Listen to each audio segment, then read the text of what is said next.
Bonjour à tous, on se retrouve pour une toute nouvelle vidéo.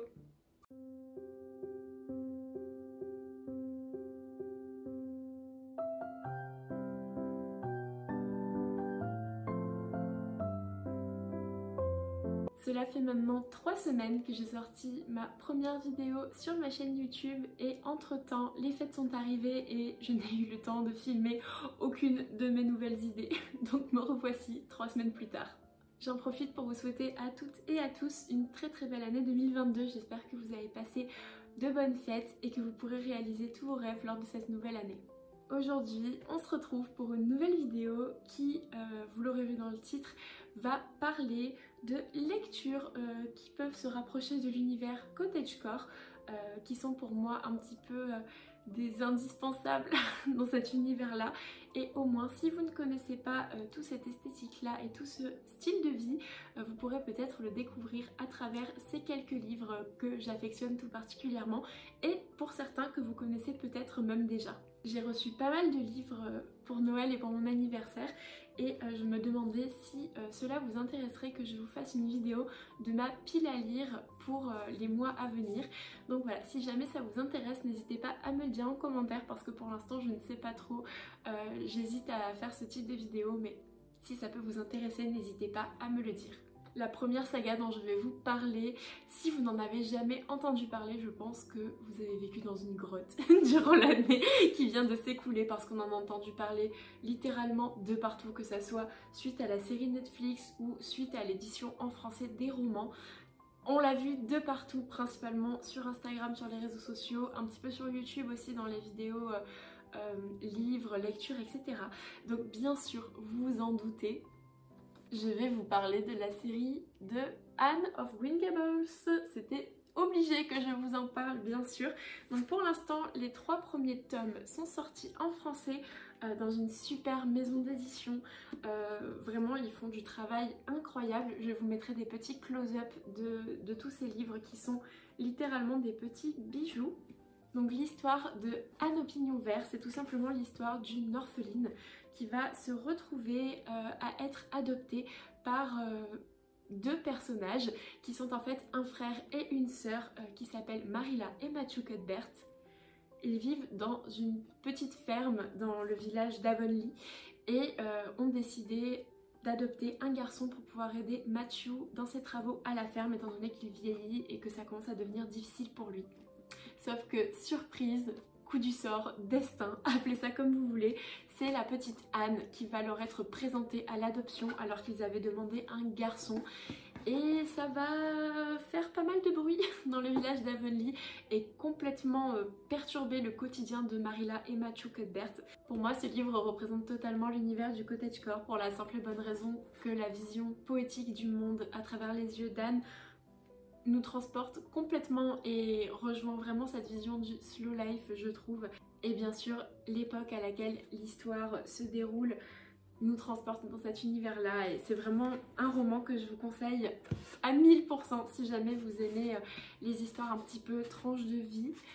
Vous allez adorer suivre le quotidien de Anne. Comme je vous le disais, pour l'instant en français, chez cette maison d'édition qui s'appelle Monsieur Toussaint l'aventure, 3 tomes sont sortis. Donc le tome 1, le tome 2, le tome 3 et le tome 4 est en précommande. Donc vous pouvez vous le procurer dès maintenant. En tout cas, moi j'ai vraiment hâte de le lire parce qu'on va pouvoir suivre Anne après ses jeunes années d'école, on va dire ça comme ça, pour essayer de pas trop vous spoiler et j'ai vraiment hâte de savoir la suite de cette histoire. On va passer à la deuxième œuvre littéraire et vous vous en doutez sûrement si vous me connaissez, mais il s'agit d'un de mes livres favoris et d'un de mes univers favoris. Je vais bien sûr vous parler des 4 filles du Docteur March. Pour moi, c'est le roman cottagecore par excellence, tout simplement parce qu'encore une fois, il s'agit d'un roman tranche de vie, donc qui nous transporte un petit peu, encore une fois, à une autre époque, dans une nouvelle famille, avec de nouveaux personnages, et qui va nous permettre un petit peu de ralentir le rythme quand on le lit. On se plonge vraiment dans le quotidien des sœurs et de la famille, et ça fait un bien fou. On va pouvoir suivre leurs premières histoires d'amour, leurs premiers petits tracas, leurs désaccords et voilà, encore une fois, c'est un beau roman de tranche de vie qui permet de ralentir un petit peu le rythme et de nous plonger dans une époque et un univers complètement hors du temps et moi personnellement j'adore. cette édition là et la Cranford édition que j'ai eue lors d'un abonnement Roman Éternel, si vous connaissez, parce que je trouvais qu'elle était vraiment très très jolie et j'ai pu refaire ma bibliothèque de classiques avec pas mal de romans de cette collection là à laquelle j'étais abonnée, mais j'ai arrêté l'abonnement une fois que j'ai eu tous les livres qui m'intéressaient. Si vous lisez en anglais, vous allez pouvoir trouver plein de super belles éditions de cette histoire. Là, il s'agit de l'édition Puffin in Bloom. C'est vrai que encore une fois, les maisons d'édition anglaises proposent beaucoup plus de jolies couvertures que les maisons d'édition françaises et c'est vraiment dommage. Si vous lisez en anglais et que vous avez à cœur de vous faire une jolie collection de livres, vous pourrez trouver tout un tas de maisons d'édition anglaises qui proposent cette histoire avec de super jolies couvertures. Le prochain livre dont je vais vous parler, ça fait vraiment retour en enfance parce que je pense que beaucoup d'entre vous auront lu cette saga quand ils étaient enfants et pour ceux qui ne la connaissaient pas sous forme de livre, c'est obligé que vous ayez connu la série. Je vais bien sûr vous parler de La Petite Maison dans la Prairie. Qui n'a jamais regardé la série le dimanche midi avec ses parents à la télé? Je ne sais pas. Je les avais lus quand j'étais enfant, alors je ne sais plus exactement quel âge j'avais, mais j'étais en primaire il me semble. Et j'ai retrouvé cette édition-là en français il y a peu de temps sur Vinted.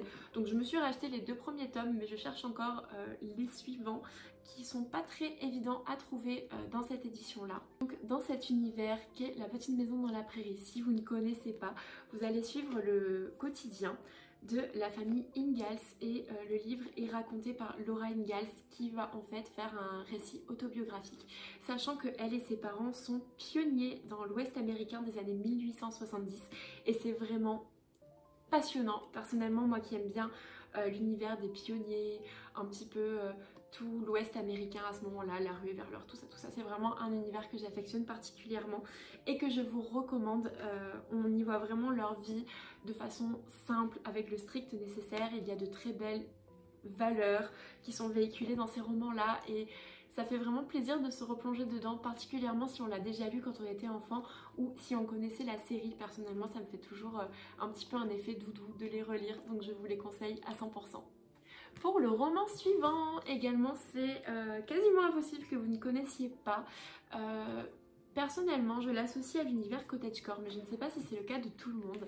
Mais pour moi, c'est l'essence même de cela, avec un petit côté fantasy supplémentaire. Mais je vais bien sûr vous parler du Seigneur des Anneaux.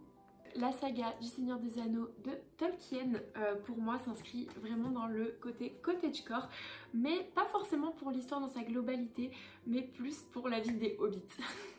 Donc je ne sais pas si je peux vous le recommander à proprement parler comme un livre dans l'univers cottagecore, sachant que c'est clairement un livre fantasy d'aventure, mais je trouve que dans l'esthétique du livre et des films, on peut y retrouver vraiment ce côté cottage, vivre de façon simple et du nécessaire, notamment grâce aux Hobbits. Donc là je vous présente Le Seigneur des Anneaux, mais il y a également le livre Le Hobbit et je vous le conseille également, mais là je ne l'ai pas sous la main pour vous le montrer parce que je l'ai sur format numérique et bon, pas grand intérêt de vous montrer ma liseuse. Pour la prochaine œuvre que je vais vous présenter, alors il s'agit pas vraiment d'une œuvre littéraire à part entière, mais plutôt du travail d'une illustratrice, sachant que j'aimerais beaucoup vous présenter également une vidéo sur les illustratrices inspirantes un petit peu de l'univers cottage, et j'ai découvert cette dame il y a plusieurs années maintenant, mais je n'avais encore jamais pu mettre la main sur certains de ses livres, et par chance j'en ai reçu 2 à Noël, donc je vais vous les présenter tout de suite. Il s'agit de l'illustratrice Suzanne Branch, donc je vous mets comme d'habitude des petits close-up des livres. Si vous connaissez sur Instagram le travail de Caro from Woodland, ça ressemble énormément au travail de Caroline. D'ailleurs j'ai son livre qui est juste à côté, que vous connaissez peut-être également, que j'ai également reçu à Noël, qui s'appelle Mon automne cosy. Elle a aussi sorti Mon hiver cosy, sur lequel je n'ai pas encore pu mettre la main, mais je ne sais pas si vous pouvez voir, mais je trouve que ça se ressemble énormément dans le style d'illustration et surtout dans la mise en page. Suzanne Branch, elle illustre principalement des recettes ou des petites activités un petit peu dans cet univers cottagecore, de vie plus simple, de slow life, etc. Et elle fait de super jolis dessins, donc je vous montre ça en vidéo. Et ça ressemble énormément au travail de Caroline, qui fait à peu près la même chose, mais elle autour des saisons. Alors il me semble que Suzanne aussi a fait des livres autour des saisons, mais moi personnellement je possède seulement celui sur les vendanges et celui sur la maison et la cuisine, mais il me semble qu'elle aussi a fait des livres autour des saisons, donc j'aimerais bien mettre ma main dessus, mais en tout cas c'est vrai que ça ressemble beaucoup au travail de Caroline, donc si vous aimez le travail de Caro from Woodland, vous aimerez forcément le travail de Suzanne Branch et inversement. Encore une fois, attention, souvenir d'enfance, on approche.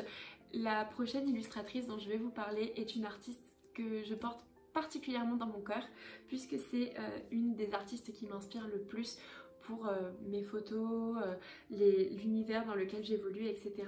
Et il s'agit bien évidemment de Béatrix Potter, notamment avec La Petite Histoire de Pierre Lapin.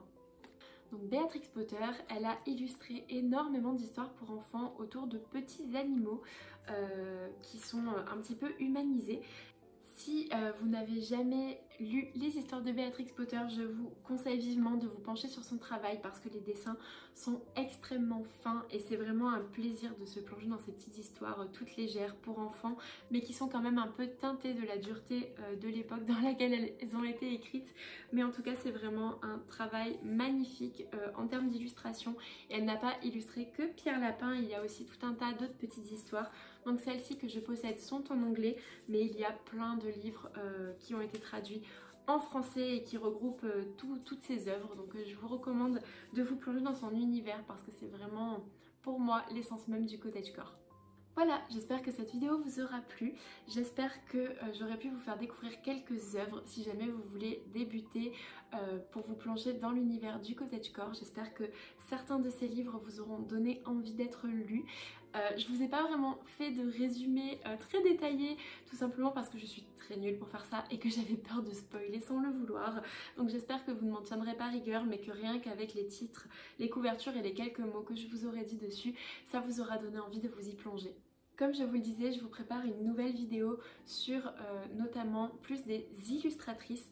Donc j'espère pouvoir la sortir bientôt, mais il me manque encore quelques ouvrages pour pouvoir vous la présenter. En tout cas, c'est une vidéo que j'avais extrêmement hâte de sortir.